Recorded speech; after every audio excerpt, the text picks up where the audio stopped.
단톡방 스터디 뉴스 톡입니다. 네, 오늘도 굿모닝 SNS 기상 퀴즈를 하는 단톡방 친구들과 함께 진행해 보도록 하겠습니다. 함께해 주실 경제 칼럼니스트 정철진 쌤과 뇌생남 이시안 쌤 그리고 조아연 학생과 함께하겠습니다. 어서 오세요. 안녕하세요. 안녕하세요. 네, 오늘도 세 문제 이상 틀렸을 경우 진행할 벌칙 공개해 주시죠. 네, 이번 주 벌칙은요. 네. 제가 매운 음식을 잘 못 먹는데 왜요? 그 신길동에 있는 되게 매운 짬뽕을 파는 집이 있어요. 네네. 거기에 가서 그걸 네. 먹는 거를 네, 영상을 찍어올게요. 이게 벌칙일까요? 그래요? 아니 그게 정말 맵대요. 고통스러울 정도. 그 엽기적인 떡볶이는 케찹 수준이라고 그러더라고요. 그 정도. 되게 알겠습니다. 동의하시나요, 다들? 네, 뭐 거기 정도면 거기 네. 알거든요. 학생들의 셀프 벌칙 영상은 저희 방송 마지막에 보여드리도록 하겠습니다. 자, 그럼 공부 시작해 보겠습니다. 다 같이 열려라 단톡방. 네, 오늘도 톡방이 열렸습니다. 아, 네. 안녕하세요. 안녕하세요. 정각에 열렸는데요. 네, 슬기 학생 프사 바꿨습니다. 저기 예쁘다. 8시에다 시작했어요. 톡방 퀴즈 규칙 말씀드릴게요. 문제가 나간 이후 5초 이내에 대답해 주시면 되고요. 모르겠다 싶으면 MC 찬스 쓰셔도 좋습니다. 두 분은 힌트 좀 부탁드릴게요. 네. 자, 그러면 문제 풀어보겠습니다. 땡땡땡은 코스피 종합 주가 지수가 2007년 2000선을 돌파한 이후 1800에서 2100포인트 사이에 갇혀 있다는 의미를 나타내는 신조어로 이를 벗어나기 위해 정규 주식 매매 거래 시간을 연장하기로 했습니다. 땡땡땡은 무엇일까요? 좀 힌트 좀 주시겠어요? 어려운데요? 근데 아연 학생 전에 네. 일했기 때문에 좀 알 수 있지 않을까요? 근데 그러게요. 이거는 네. 잘 모르겠어요. 이 세 은어 같은 글자라고 거. 했던 게 은어예요. 그 박스권에 네. 갇혀 있는. 네, 저 지금 박스권을 코스피. 생각했는데. 네. 박스권에 갇혀 있는 좀 아는 것 코스피. 같은데? 네. 박스권이 그렇죠. 뭐예요? 다 박스권 알려주시네요. 일정한 어떤 네. 폭 안에 왠지 이렇게 안에. 갇혀 있는 거죠. 네. 박스권. 자, 박스권 그러면 아닐까요, 실제로? 저는 박스권이라고 생각했어요. 5초 카운트 들어갑니다. 박스권에 있는 코스피. 합치네요. 네. 합치면 세 네. 글자. 상상력인데. 자, 정답. 박스피. 박스피. 일단은 늦었기 때문에. 예. 아, 이거는 네, 이거는. 박스권 제가 생각했던 원래 알고 예, 있었어요? 예. 박스피는? 박스핀은 몰랐어요. 아, 그래요? 네. 보면서 어떻게 맞는 걸로 아니면 틀린 걸로. 어떻게 할 재현 씨? 아, 근데 엄밀히 따지면 이건 틀린 겁니다. 그러네요. 이건 틀린 겁니다. 네. 네. 알겠습니다. 다음 문제 한번 볼게요. 네. 다혜 양이 네, 물건을 버리지 못하고 모아두는 일종의 강박 장애를 겪는 사람. 저예요. 야, 뭔가 이상하게 물건이 언젠가 쓰일 것 같고, 뭔가 나의 기운이 있을 것 같고, 이상하게 물건을 못 버리더라고요, 저는. 근데 일종의 강박장애라고 나오거든요. 그렇죠. 네. 5초 카운트 주세요. 적자. 정답. 정답. 스토리죠? 스토리죠. 스토리죠? 이하를 붙였어요. 갖다 붙이긴 하는데. 갖다 붙이긴 하는데. 네, 정답은 호더입니다. 간단한 거. 설명 좀 부탁드릴게요. 아까 여기 나온 대로 네. 물건을 버리지 못하는 강박장애 같은 경우인데 네. 그러니까 물건을 계속 갖고 있고 싶어하는 그런 네. 거거든요. 그러니까 약간 정신장애로 좀 진단을 하고 있는 거고요. 사실 저거 아니 괜찮아요, 괜찮아요. 강박관념 아, 강박관념 정도니까. 정도. 근데 저거 호더보다 요즘에 더 그 이슈가 되는 게 네. 애니멀 호더예요.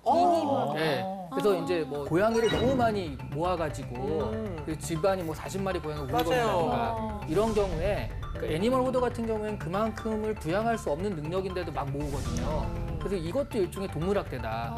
왜냐하면 모으기만 하고 그걸 부양을 못하니까. 그래가지고 요즘에 약간 사회 문제가 되는 게 사실 애니멀 호더가 좀 더 사회 문제가 되고 있어요. 네, 알겠습니다. 자, 일단 두 문제 풀어봤는데요. 우리 아연 학생 이제 나머지 세 문제 다 맞춰야지 짬뽕 안 먹을 수 있어요. 네. 다음 문제 풀어볼게요. 한 문제로 틀리면 안 돼요. 중남미 개발도상국에 대한 미국식 자본주의 국가 발전 모델. 1990년대 미국이 중남미 국가들에 제시했던 미국식 경제체제의 대외 확산 전략으로 자율적인 시장 경제체제를 바탕으로 한 무역 및 자본의 자유화, 탈규제를 통한 무한 경쟁과 정부의 긴축 재정, 민영화 및 정부 개입 축소 등을 골자로 한다. 힌트 좀 팍팍 주세요. 어느 도시하고 네. 뒤에는 컨센서스예요. 어떤 도시 컨센서스. 근데 이제 미국식이라고 하니까 네. 미국에 관련된 것 네. 같아요. 워싱턴이지 않을까요?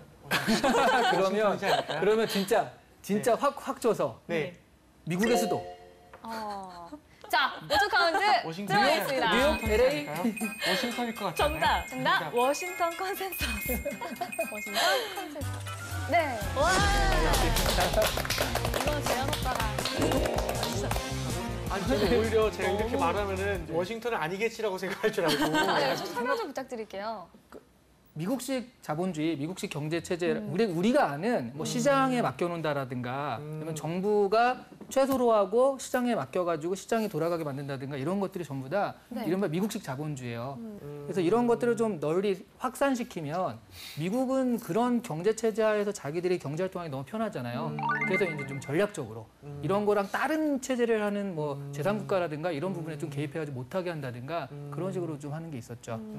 알겠습니다. 그래서 중국에서는 이거에 대항하기 위해서 요즘에 베이징 컨센서스라고 그래서 사회주의식 모델을 좀 이렇게 퍼뜨려야겠다라고 해서 베이징 컨센서스를 밀고 있습니다. 네, 알겠습니다. 자, 계속해서 네 번째 문제 풀어보도록 할게요.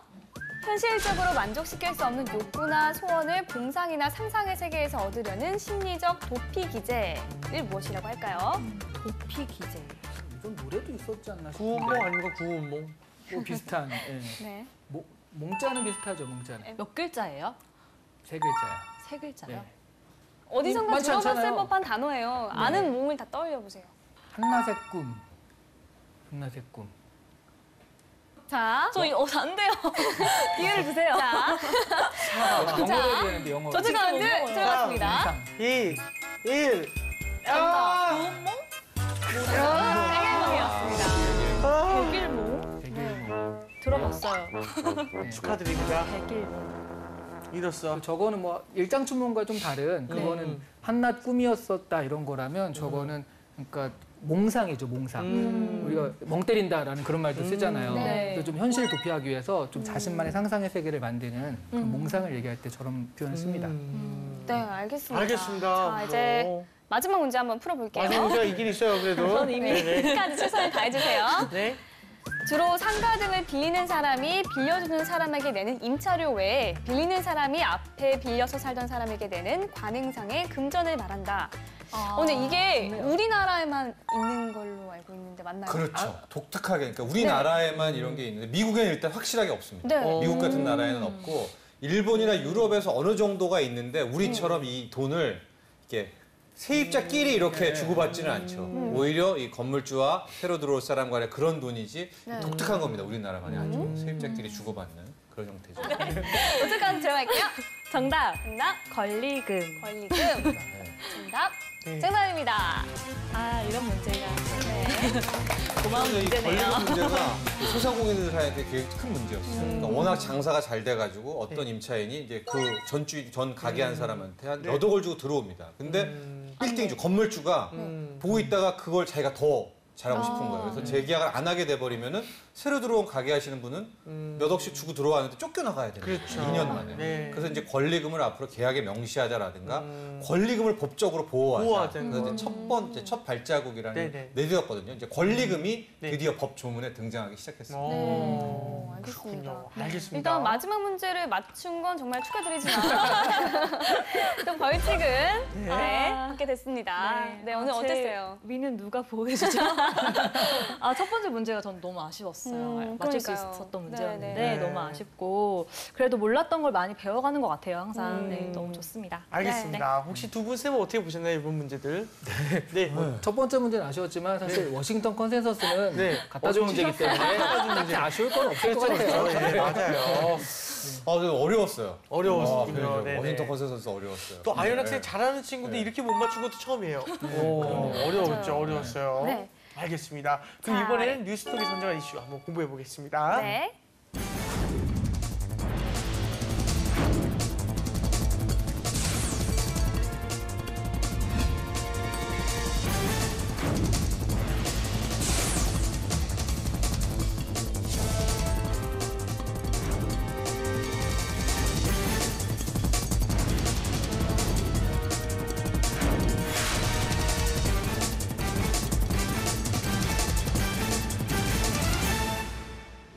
네, 오늘의 이슈. 대학에서나 배울 법한 코딩 교육이 최근에 유치원까지 성행하고 있다고 합니다. 굳이 조기 교육이 필요한 건지 의문스럽지만 그럼에도 성행하고 있는 이유는 뭔지, 또 컴퓨터까지 조기 교육을 받아야 하는 우리나라 교육열에 대해서 이야기해 보도록 하겠습니다. 알겠습니다. 일단 대부분 뭐 알겠지만은 그래도 정확하게 베이스부터 짚고 넘어가면은 그 코딩이 무엇입니까, 이쌤? 네, 사실 우리가 네. 컴퓨터 프로그램을 보면 다 네. 그림화돼 있어가지고 네. 네. 툭 찍으면 막 그 눈에 직관적으로 보이잖아요. 맞아요. 그렇게 하는 게 원래부터 그런 건 아니죠. 네네. 그 인터페이스가 그렇게 된 것뿐이지 실제로는 컴퓨터가 알아들 수 있는 언어로 얘기를 해야 되거든요. 네. 원래 기계어 1000 이런 걸로 하는 건데 맞아요. 그렇게까지는 좀 그렇고 그 전에 프로그래머라고 하죠. 네. 컴퓨터가 알아들 수 있는 프로그래머로 어떤 프로그램을 짜는 일, 프로그램을 만드는 일을 코딩이라고 합니다. 네. 그렇죠. 우리 아연 학생 코딩 배워본 적 있어요? 저는 고등학교 때 우와. 자바스크립트나 JSP라는 그런 네, 고등학교 때 프로그래밍이 LP야. 주 과목이었어요. 네, 네. 주과목이었어요. 네, 그래서 와. 웹 홈페이지도 만들고 간단한 게임도 만든 적이 있는데 이게 되게 어렵거든요. 어렵죠, 어렵죠. 네, 진짜 막 머리가 터질 것 같은 그런 고통이 따르는데 어떻게 멋있다. 어린 아이들이 이거를 할까? 네, 아, 유치원생들이 걱정되네요. 할 줄이야, 세상에. 네. 알겠습니다. 일단 이슈에 관한 뉴스를 먼저 한번 살펴보겠습니다. 정쌤. 일단은 이제 두 가지 정도 기사 또 준비를 했는데요. 네. 이 실은 코딩 네. 열풍이잖아요. 네. 유치원생, 뭐 초등학교 열풍을 이제 소개를 하는데 일단 네. 그 전에 말씀드릴 게 네. 외국은 이미 열풍입니다. 아, 어린이들이 배우는 예. 게요? 아, 영국 같은 경우에는 2014년부터 초등학교에 무조건 코딩이라는 학문, 이 학과가 장난 이제 아니네요. 커리큘럼이 있거든요. 근데 우리나라도 이제 최근에 드디어 이 코딩 열풍이 불게 들어왔는데 지금 유치원까지도 이 코딩이 배워야 되는데 수백만 원에 이른다. 아, 기사 세상에. 관련돼서 이걸 어떻게 바라봐야 될까? 네, 두 가지 기사 준비해봤습니다. 네, 알겠습니다. 대단한 것 같습니다, 진짜. 네, 준비 네. 좀 부탁드리겠고요. 네. 우리 아연 학생 코딩 교육 받아봤다고 했는데 네. 코딩 교육 외에 좀 조기 교육을 받아본 경험이 있을까요? 저는 이렇게 어린 나이에 뭘 배워본 적은 없고 뭐 피아노나 무용 이런 거를 배웠는데 그거는 그쵸. 그 나이에 맞춰서 배웠던 것 같아요. 네. 이렇게 어려운 걸 배운 적은 없었던 것 같아요. 그래요. 저희만 해도 어렸을 때는 맞아요. 뭐 피아노, 유치원, 태권도, 네. 뭐 이런 거 그거밖에 없었어요. 발레 이런 네. 거 생각을 했는데 속셈학원. 네네. 코딩 교육을 유치원 때부터 배운다니 대단한 것 정말 같습니다. 대단합니다. 네네네. 오늘의 이슈와 관련된 뉴스 한번 네. 살펴보겠습니다. 네, 코딩에 관한 기사하고 뉴스입니다. 이제 네. 코딩 열풍이 네. 초등학교 그리고 유치원까지 이제 네, 퍼지고 네. 있다 그런 건데요. 기사 한번 볼까요? 알파고 세대. 제가 X세대거든요. 네, 그다음 뭐 낸 세대, 뭐 쭉쭉 세대가 왔다가 요즘은 이제 알파고 세대로 들리는군요. 알파고 세대. 코올리게가 코딩을 배우고 있다라는 이제 기사인데요. 컴퓨터 프로그램을 만드는 언어, 뭐 네. C 언어, 자바 언어 이런 것들이죠. 이제 코딩이라는 것이 필수 언어로 떠오르면서, 그러니까 우리는 이제 글을 배우지만 네네네. 이 녀석도 이 꼬마들, 이 알파고 세대들은 이 디지털 언어를 배운다는 뭐 그런 내용입니다. 그래서 한참 붐이라는 겁니다. 일단 쭉 보면은 여기 이제 핵심 내용이 있습니다. 교육 현장에 코딩 바람이 불고 있다. 코딩은 컴퓨터 언어로 프로그램을 짜는 작업을 말한다. 네. 뭐 알파고를 비롯해서 스마트폰, 자동차에 들어가는 각종 소프트웨어, 또 우리가 앱이라고 하는 애플리케이션 그냥 못 만들거든요. 이 언어를 통해서 만들어야 되는 바로 그 언어들이다. 그래서 애플이나 구글, 페이스북 같은 크게 성공하면 반드시 코딩이라는 걸 기본 베이스로 깔아야 된다는 이제 그런 내용인데요. 이제 다음 장을 보시면은 네. 뭐 대학생 얘기가 있고요. 이제 그 다음에 핵심인데 네. 여기서부터 이제 이 내용이 나오고 있죠. 정부가 2018년부터 초등학교, 중학교에 이 코딩 과정을 인습습니다. 얼마 안 남았죠. 그렇게 되고부터 바로 여기 이제 나오는데 코딩 사교육 붐이 불고 있더라. 초등학생들이 벌써 코딩을 배우고 있고 그 다음 문장이죠. 네네. 코딩을 가르치는 유치원들 속속. 근데 이에 대해서 실은 이제 유현 모 교수는 오히려 이제 긍정적인 얘기를 했습니다. 디지털 시대에서 코딩 공부는 거두를 수 없는 흐름이다라고 얘기는 분명히 했고 두 가지를 나눠 생각해야 되는데 그러나 지나친 선행 학습은 흥미를 떨어뜨리고 그리고 똑같은 뭐 그런 어떤 양비론적인 이제 그런 측면이 있는데 지금 우리나라뿐만 아니라 전 세계적으로 실은 코딩을 배우는 것이 어릴 때부터 이건 트렌드긴 트렌드가 맞습니다. 그러나 지나치다는 것이 안 좋다는 건데요. 얼마나 지나친지는 이제 다음 기사를 보면 알 수가 있습니다. 제목에 그냥 나오죠. 네. 800만 원짜리 코딩을 배우는 캠프가 있다라는 건데 우리나라는 월 200만 원짜리 코딩 유치원, 아이고. 800만 원짜리 코딩 캠프까지 등장을 했더라. 대단하다. 그러면서 이제 여기에 대한 내용들이 쭉 나오고 있습니다. 그러나 우리가 한 가지 알아둬야 될 것이 코딩이라는 것이 결과적으로 형식이거든요. 네. 그건 말을 배우는 거지 정말 훌륭한 애플리케이션이라든가 이런 게임을 만드는 것은 신아날로그적인 상상력인데 이 테크닉 미리 배워가지고 여기에 800만 원씩 드린다는 것은 조금은 문제가 있다는 것도 우리가 네. 한번 다시금 되새겨보는 계기가 됐으면 좋겠습니다. 네, 알겠습니다. 좀 이슈를 한번 분석을 해볼게요. 네. 그 코딩 교육이 필요한 이유 도대체 무엇일까요? 일단은 이제 저는 X세대라고 했잖아요. 근데 이 알파고 세대들은 우리랑 다른 세상에 살고 있습니다. 저도 이제 알파고 세상에 살게 돼야 될 것 같은데. 네. 가령 이제 스마트폰만 하더라도요. 더 이상 스마트폰을 안 들고 다닙니다. 한 3년, 5년 후에는 걸어가면서 이제 앞에 이게 통신망에 뜨게 되는, 5세대부터 뜨게 되는 이런 시대이기 때문에 이 디지털이라는 세계가 무한대로 빠져들게 되거든요. 그럼 이 디지털과 대화를 할 수 있어야 되고 뭔가를 언어로, 컴퓨터 언어로 만들어야 되기 때문에 아마도 지금의 유치원이나 초등학생들은 실제 우리가 글 쓰지만 우리는 가나다라 쓰지만은 이 친구들은 이제 자바, 아까 말한 이제 C 언어 같은 이 코딩, 컴퓨터 언어를 쓸 수밖에 없기 때문에 결과적으로 어떤 필수 과목일 수밖에 없는 거는 맞습니다. 그러니까 거기에 따른 하나의 시대의 발맞춤이라고 볼 수가 있겠죠. 네, 2018년부터 소프트웨어 교육이 의무화가 된다고 좀 하는데요. 구체적으로 어떤 걸 배우게 되는 건가요? 네, 2018년은 정확히 말하면 중고등학교가 그렇고 네. 2017년은 초등학교에 의무가 됩니다. 그래서 바로 이제 시작이 되는데 컴퓨터 프로그램을 만들면서 하는 게 사실은 창의적인 문제 해결력이에요. 그래서 문제 해결적 사고를 할 수 있는 그런 교육을 하기 위해서 코딩을 하겠다라는 거지 전부 다 IT만을 하는 그런 사람을 만들겠다 그런 건 아니었습니다. 알겠습니다. 그 아이언 학생은 처음부터 컴퓨터를 배운 건 아니잖아요. 네. 언제 처음 배웠어요?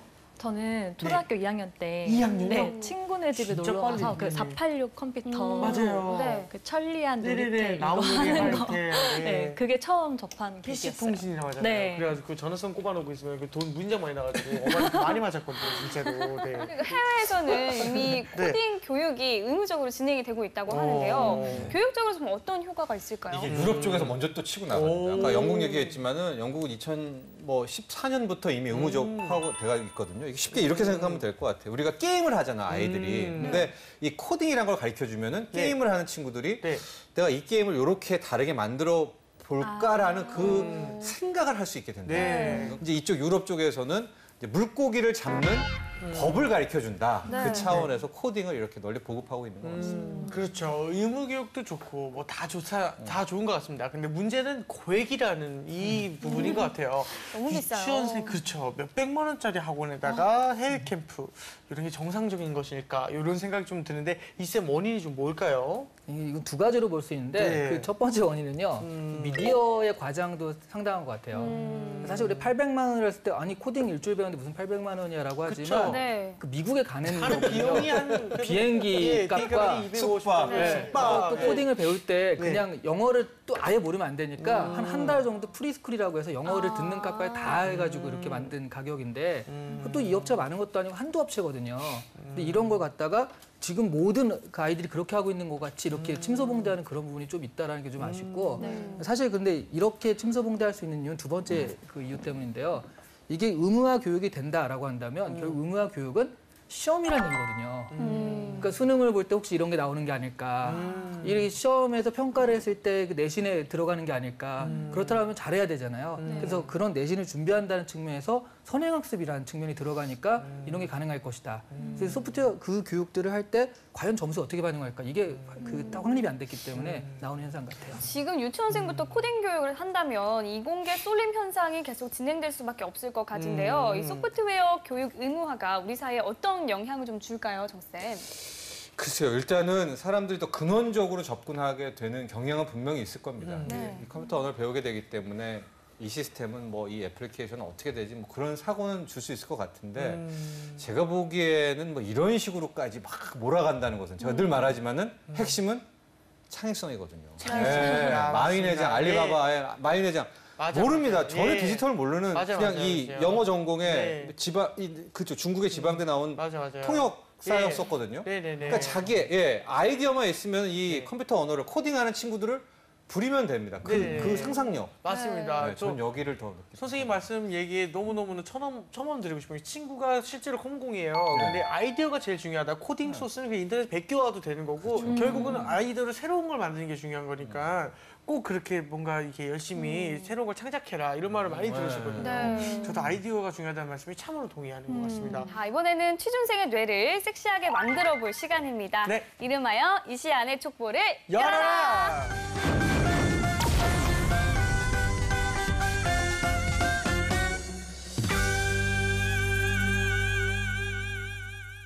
오늘의 족보를 열어주세요. 네, 알겠습니다. 셋, 짠. 짜란! 인문계 학생에게 코딩 교육을 하는 것이 과연 경쟁력이 있다고 보나요? 그 이유는? 지금 많이 그 초등학생이나 뭐 중학생 하지만 네. 결국 이제 문이과 없이 하겠다는 건데 이미 네네. 한 인문계 학생들에게 코딩 교육을 많이 시키고 있거든요. 네네. 그래서 그런 부분이 과연 경쟁력이 있는 것인가? 네. 좀 그런 걸 물어보고 싶네요. 네, 알겠습니다. 알겠습니다. 자, 지난 시간에 한번 봤죠. 네. 실전 면접처럼 진행을 네. 해보도록 하겠습니다. 네. 자, 준비되셨죠? 압박 면접. 네, 저는 당연히 경쟁력이 있다고 보고요. 회사 업무를 할 때 컴퓨터는 뗄래야 뗄 수 없는 어떤 그런 관계에 있기 때문에 코딩을 인문계 학생이 배워두면은 뭐 업무를 할 때나 아니면 타 부서와 협업을 할 때 그 전산적인 어떤 논리나 플로우를 알게 되면 훨씬 더 업무를 할 때 수월하게 할 수 있다고 생각합니다. 인문계 학생한테 코딩을 가르치지 말고 네. 그냥 코딩을 원래 잘하는 이공계 애들을 쓰면 되잖아요. 그런데 그 전산 시스템은 전 직원이 사용을 하는 거잖아요. 그러니까 실제로 제 경험을 빌어서 생각을 해보면 어떤 전산 프로그램이 개발이 됐을 때 이게 뭐 시간이 오래 걸리고 하는 거를 일반 직원들은 이해를 하지 못하더라고요. 그러니까 어떤 그런 개념만 알아둬도 훨씬 더 업무할 때는 도움이 된다고 생각합니다. 그런 게 이제 가령 새로운 프로그램이 나왔다. 네. 그러면 사실 우리가 앱 같은 경우에도 새로 다운받아서 익히는데 사실 관심 있으면 하루면 금방 익히잖아요. 네. 그러면 하루면 되는 것을 몇 년을 4년, 5년을 이렇게 코딩 교육을 시켜가지고 이렇게까지 어렵게 할 필요가 있어요? 근데 그게 단순히 사용하는 거는 짧은 뭐 어떤 뭐 며칠 다시 하겠습니다. 누구 맘대로 다시 하시나? 네. 그게 업무에 사용할 때는 왜 저희가 영어나 아니면 컴퓨터를 고등학교에서 배우는 것도 업무에는 실제적으로 사용하는 양은 조금이잖아요. 그러니까 코딩도 마찬가지로 그걸 배우는 시간에서 또 배우는 게 있을 거란 말이죠. 융통성이, 그러니까 뭐 활용 방법이라던가 아니면 창의성이라던가 이런 게 다 녹아내릴 수 있다고 생각을 합니다. 영어도 그렇게 보면은 모든 업무에서 다 사용하는 것은 아니기 때문에 네. 코딩도 그런 잠재적인 효과가 있을 거라고 생각합니다. 그래서 영어 교육이 잘못됐다는 얘기가 되게 많이 나오는 거잖아요. 그런 식으로 하면 안 된다. 고치자. 그럼 어차피 코딩 교육은 지금 시작하는 거면 거기에 맞춰가지고 네. 그렇게 딱 그 설정해서 하는 게 좋지 않겠어요?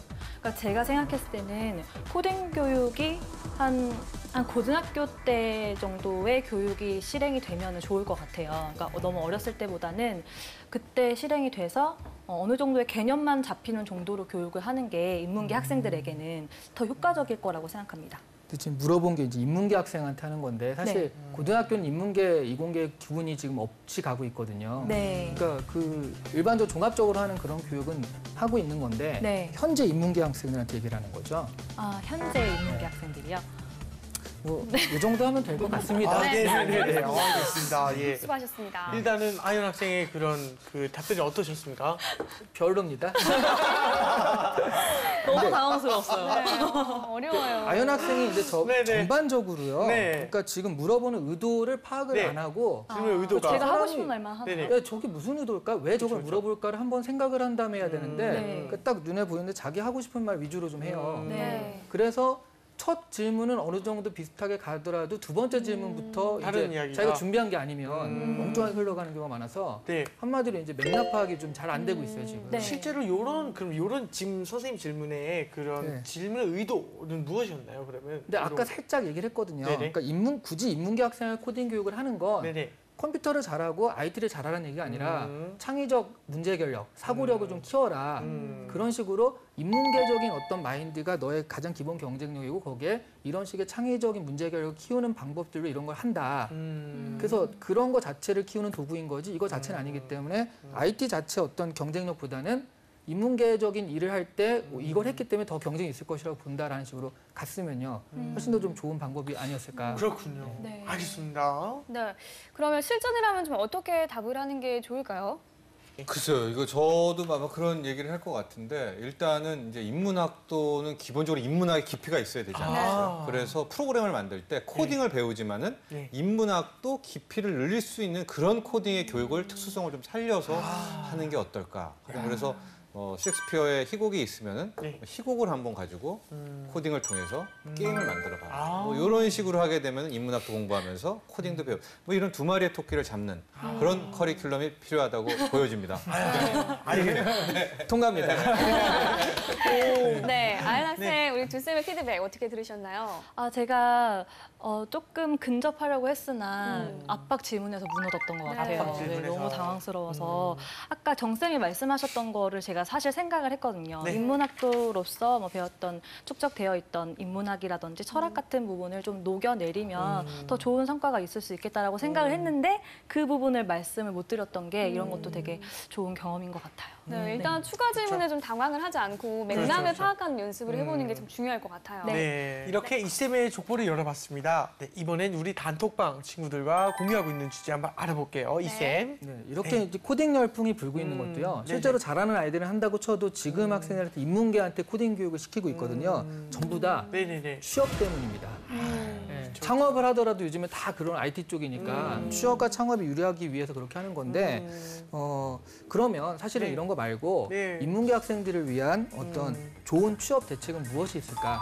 요걸 한번 같이 고민해보자. 이런 것도 같이 고민해보자는 의미로 좀 네네. 의제를 던져봤습니다. 그렇죠. 네, 그런 방법이 있었다면 네. 지금 이 상황까지 이렇게 오지 않았을 것 같아요. 결혼은 저희 프로그램을 봐라. 그러니까 첫 번째, 짠듯한 결론 아닌가요? 이 톡방 친구들은 어떻게 생각하는지 한번 볼게요. 네. 문화 콘텐츠 사업을 꼽고 싶습니다. 이제는 문화 산업이 세계 시장을 타깃으로 할 수 있는 고부가가치를 가지고 있기 때문입니다. 예를 들어 동남아를 공략한 한류 드라마를 제작할 경우 그 지역의 역사, 사회 및 문화에 대한 이해와 지식이 필요하고 그 나라 언어를 사용하는 인력도 필요할 것이다. 또 법률 자문위원. 여러 전문 분야에 결부된 법률 자문 서비스를 통해 많은 사람들에게 고품질의 일자리와 도움을 주는 것도 좋다. 사실상 사회 수요를 고려했을 때 앞으로 인문학 계열 학생들이 취업하기는 힘들어 보인다. 차라리 인문학 계열에서 남은 인원을 이공계 쪽으로 이동시키는 방안이 현명할지도 모른다. 네. 취업에 목숨 거는 사회적 분위기가 가장 먼저 바뀌어야 한다고 생각한다. 원하는 공부와 뜻하는 삶을 살아가는 사람도 먹고 살 수 있도록 사회가 보장해줄 수 있어야 한다. 세상에. 또 인문학 학생들이 코딩을 하는 문화를 부정적으로만 볼 수는 없다. 인문학이 인문학답지 못한 길을 간다는 것을 불평할 게 아니라 시대의 흐름을 받아들여 인문학을 배웠다는 것이 강점으로 만들 수 있는 기회가 될 수 있다고 생각한다. 어떻게 네. 좀 생각을 하시나요? 저는 앞서 제가 말씀드렸다시피 그 강슬기 학생의 의견처럼 인문학이 가지고 있는 어떤 힘, 그거를 좀 접목을 시키는 게 좋은 것 같아요. 되게 좋은 의견인 것 같아요. 그렇군요. 우리 정쌤께서도 하시는. 저도 이제 주제가 어려워가지고 예. 참 뭐 여러 가지들이 있었는데 태수 학생 좀 많이 끌려요. 태수 학생이 왜냐하면 이런 분위기예요. 원하는 공부할 사람은 공부할 정도의 분위기가 네. 갖춰주면 실은 좋겠거든요. 그러니까 그걸 좀 풍자한 것 같아요. 그러니까 목숨 거는 사회적 분위기, 네. 취업에 목숨 거는 사회적 분위기. 물론 걸 수밖에 없다는 걸 제가 그렇죠. 알지만은 네. 이런 걸 태수 학생이 짚어주니까 태수 학생이. 좀 시원한 거 그런 느낌이 있었습니다. 네. 이쌤께서는. 이게 지금 태희 학생이나 태수 학생이나 슬기 학생 같은 경우는 네네네. 따지고 보면 아까 보미 아나운서한 거 비슷한 말이거든요. 네. 별 방법이 없습니다. 이상적으로 이렇게 됐으면 좋겠습니다 네. 정도여서 그 정쌤도 이렇게 뽑기 어려워하는 그렇죠, 것이 사실은 그렇죠. 그런 이유거든요. 네. 그래서 그나마 여기서 그래도 좀 구체적인 방안을 제시해라라고 했을 땐 뭐 예지 학생이나 이런 분들이 뭐 이런 식으로 해보겠다라고 나름 구체적인 방안을 제시했으니까 이 문제의 의도에는 이게 좀 맞는 것 같긴 해요. 하지만 이거 자체가 어렵다. 그랬으면 이런 문제가 없었을 것이다. 뭐 그런 거에 동일하기 때문에 굳이 뽑자면 예지 학생이지만 예지 사실은 학생? 정말 어려운 문제였다는 걸 다시 한번 그렇죠. 말씀드릴게요. 네. 알겠습니다. 그러면은 일단은 태수 학생과 예지 학생 두 학생이 베스트 댓글로 선정됐습니다. 축하합니다. 감사합니다. 네, 오늘의 이슈 코딩 교육 열풍에 대해서 이야기를 해봤습니다. 이제 정리를 한번 해볼까요? 네, 코딩 교육은 잘못 생각하면 IT 교육이라고 생각을 하시는데 네. IT가 아니라 그걸 만들기 위한 여러 가지 전략적 사고를 배우고 문제결적 사고를 배우는 창의적인 문제교육을 기르는 과정이다라고 생각을 하셔야 된다는 거죠. 그런 걸 잘 활용한다라고 생각을 하시고 배워야 할 포인트를 정확히 하신 다음에 거기에 좀 그 대응을 해서 배우시면 그래도 뭐 미래 사회는 좀 더 그 미래 사회에 맞는 인재가 될 수 있지 않을까 생각을 합니다. 알겠습니다. 우리 정쌤께서도 일단 저는 이제 개인적으로 코딩 교육은 필요하다고 보고요. 지금 유치원생 또 뭐 우리 집 꼬마들 생각해 보면 이 언어는 필요하다고 분명히 이제 생각이 들지만은 우리가 주객이 있잖아요. 네. 주인과 손님이 있는데 이게 바뀌면은 안 됩니다. 코딩이라는 거는 진짜 손님이고요. 네. 주인공은 아까 주인은 감성, 상상력, 아날로그 이런 능력들이거든요. 이걸 키우는 거에 우리가 함께 주안점, 역점을 기울였으면 좋겠습니다. 네. 알겠습니다. 알겠습니다. 네네. 제가 예전에 코딩 과목을 배울 때 되게 흥미롭게 배웠던 적이 있고 나름 잘했던 과목이었거든요. 그래서 그런 좀 기억을 되살려서 다시 한번 나도 배워볼까 이런 생각을 해봤어요. 네. 알겠습니다. 네, 오늘 뉴스톡은 그럼 여기까지 하고요. 저희는 다음 시간에 다시 찾아뵙겠습니다. 감사합니다. 감사합니다.